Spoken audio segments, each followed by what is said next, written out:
اللہ کریم نے چھٹے پارے کے آغاز میں فرمایا لا یحب اللہ الجہر بالسوء،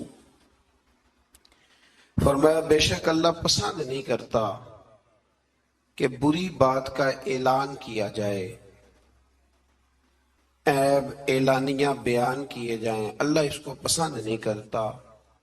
من القولی، کسی بات میں سے بھی کوئی ایسی بات کی جائے، کوئی ایسا قول بیان کیا جائے جو برا ہو، اللہ اس کو پسند نہیں کرتا اس کے اعلان کو۔ الا من ظلم، ہاں جس پر ظلم ہو، جس پر زیادتی ہو، اس کو اجازت ہے کہ وہ اعلانیہ اس بات کا اظہار کرے کہ فلاں نے میرے ساتھ ظلم کیا ہے۔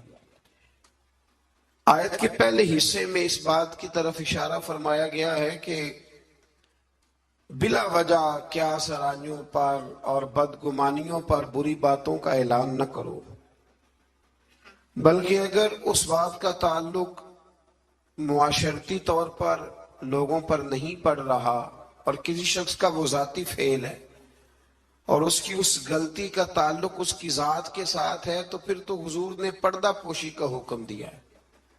فرمایا اگر تم کسی مسلمان کی پردہ پوشی کرو گے تو اللہ قیامت کے دن تمہاری پردہ پوشی فرمائے گا۔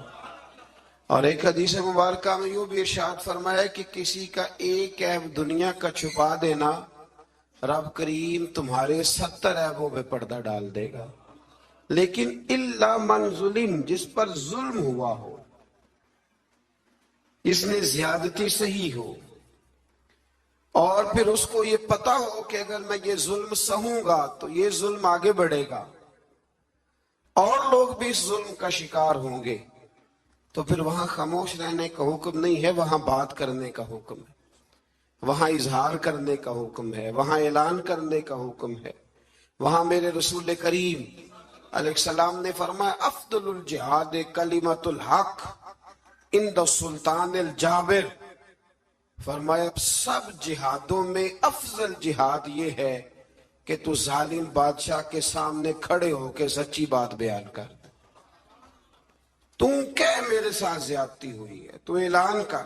حضرت عمر فاروق رضی اللہ تعالیٰ عنہ کا زمانہ مبارکہ تھا، تو مصر کے بادشاہ کے بیٹے نے ایک عام آدمی کے بیٹے کے ساتھ اپنا گھوڑا دوڑایا، تو اس غریب کے بیٹے کا گھوڑا جیت گیا۔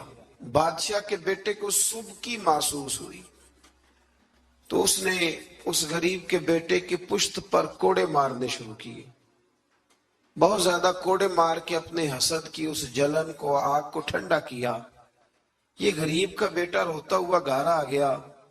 کچھ لوگ کہہ دیتے ہیں بچوں کو کہ بیٹا ہم نہیں ان ظالموں سے مقابلہ کر سکتے، برداشت کرو۔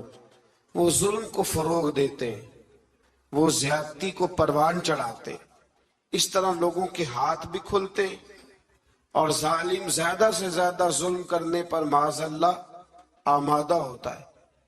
جب بیٹے نے آ کے گھر بتایا نا اس غریب کو کہ گورنر صاحب کے بیٹے نے میری پشت پہ درے مارے ہیں، تو اس نے کہا بیٹا میرے ساتھ گھوڑے پہ بیٹھو۔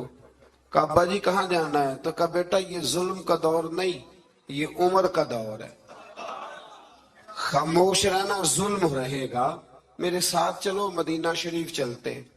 رات کا وقت تھا، جناب عمر سوئے ہوئے تھے، اس فریادی نے دروازے پہ آ کے صدا لگائی تو کمال ہی کر دی۔